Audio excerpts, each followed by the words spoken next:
Good morning. It is Wednesday, June 12th. Time for another book review. This time, talking about the Chandelier, The Heart is a Lonely Hunter, and a deeper dive on Heavy Words Lightly Thrown, a book that had redeeming qualities at a glance, and we're going to go deeper in, and I will judge it more thoroughly. So, let's start with the first time seeing the Chandelier. This is something, all these books are chosen by acquaintances. They are not chosen by me. It's a boring cover. It's a fiction, a novel. I like the size, not too long. Going in for chapter 1. What is chapter 1? Is it just starting off with no number? That's kind of fun. No prelude or prologue or introduction. She'd be flowing all her life. She'd be? I don't love the shortening. She would be flowing all her life. She'd be flowing all her life. And then period. But what had dominated her edges and attracted them toward a center?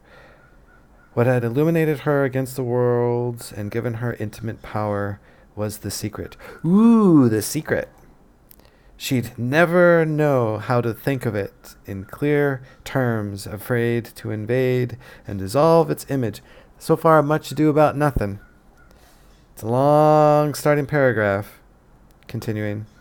Yet it had formed in her interior a far-off and living nucleus, and it never lost the magic. It sustained her in her unsolvable vagueness, like a single reality that for her should always be the... Oh, good Lord. Blah, blah, blah. It's this whole long starting paragraph, nothing, ending with, suddenly, an adverb, she'd frozen tense and light. I don't care. Look. And then the new character. Daniel had turned his head quickly. Another adverb. Yeah. So adverbs are a useful tool overused.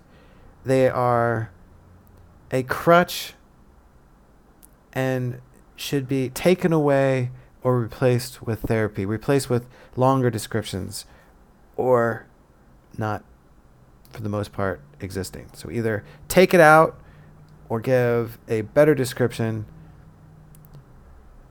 unless it really makes sense to have the adverb there. Generally speaking, people overuse adverbs. Oh my God. We can't tell anyone, whispered Virginia finally, her voice distant and dizzy. He had spoken so seriously. He had spoken so beautifully. Daniel, Virginia murmured.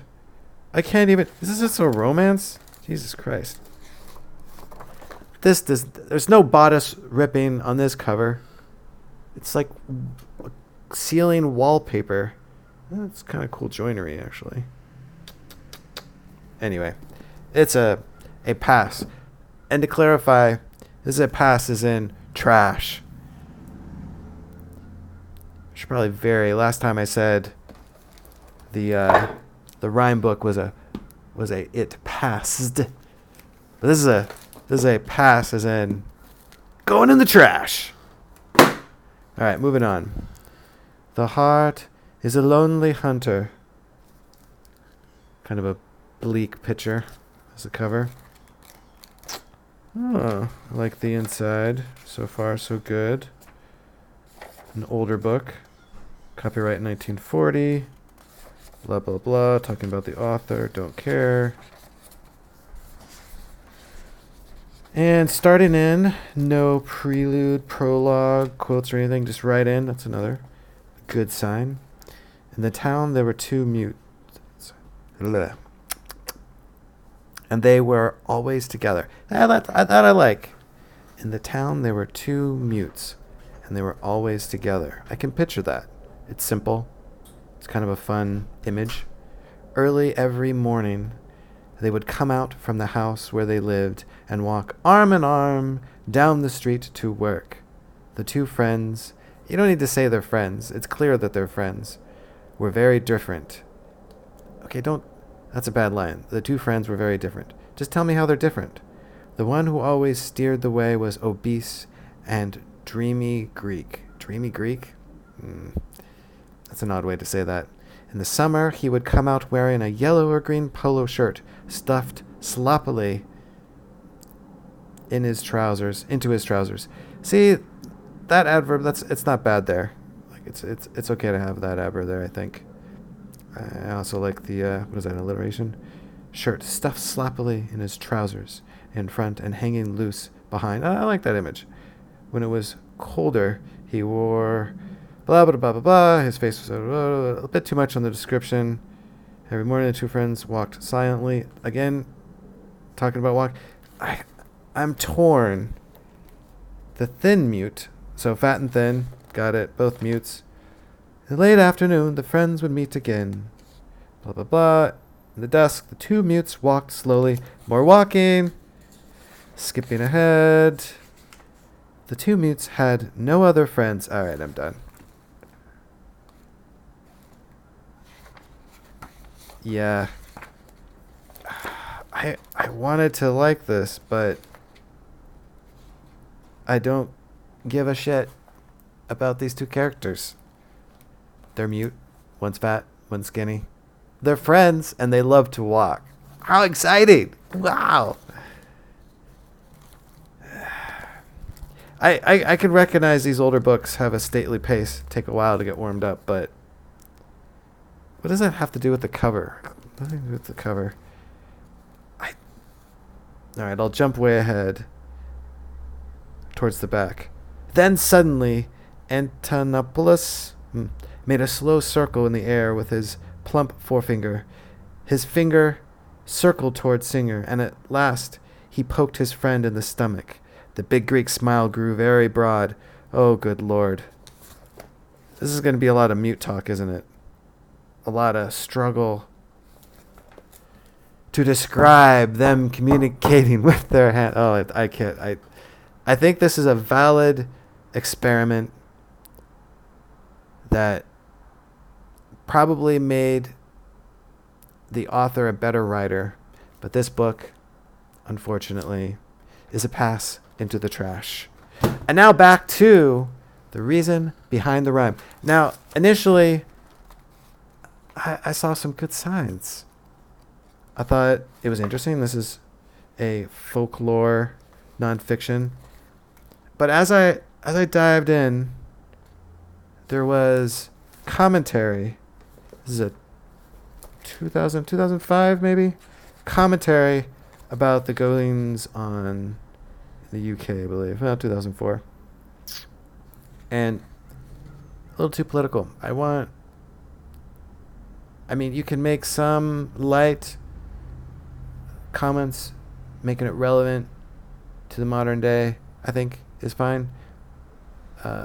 Talking about this rhymes, giving it historical context and matching it up with current affairs. But this one, it leans politically very strongly progressive, in the progressive direction. For example, talking about rub-a-dub-dub, 3 men in a tub, and then saying, no, unfortunately, it's not a rhyme about gay men. Oh, golly, if only it was. It's really, originally, a rhyme where 3 men are looking at 3 maids in a tub, a kind of precursor to a strip joint at a carnival. So it's interesting information, or interesting information. But the slant, it's consistent throughout all the rhymes explanation. There's always, the current government is horrible. All the homeless out in the street.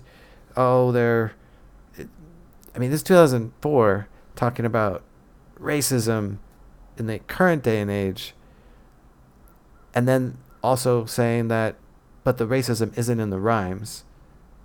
So why bring it into this book? Not saying that homophobia or racism and homelessness aren't issues that deserve to be talked about. Sure.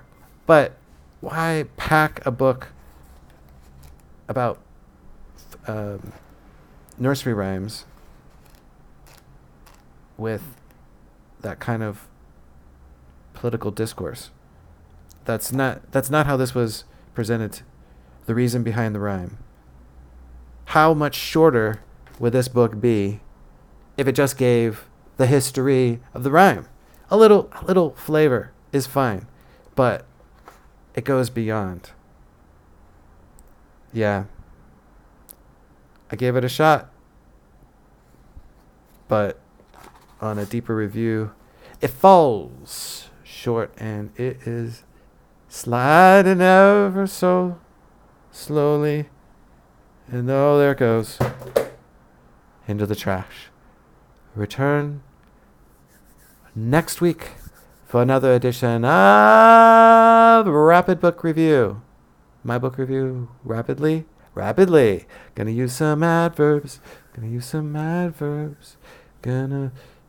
do some more work on my... my wife says I need a bucket when I sing. She wants me to have it over my head and help me. I'm not really sure. I kind of get stuck on having a bucket. Like, would it... to help me hear the tones or something? I don't really know. But I'm just saying everyone has valid criticism. So I'm being harsh to these authors. I definitely get some harsh criticisms. I'm married and I have a 9-year-old son. So I know what it's like to be humiliated. I know what it's like to cry. I know. So judge me, and I'll continue to judge others. Have a good morning.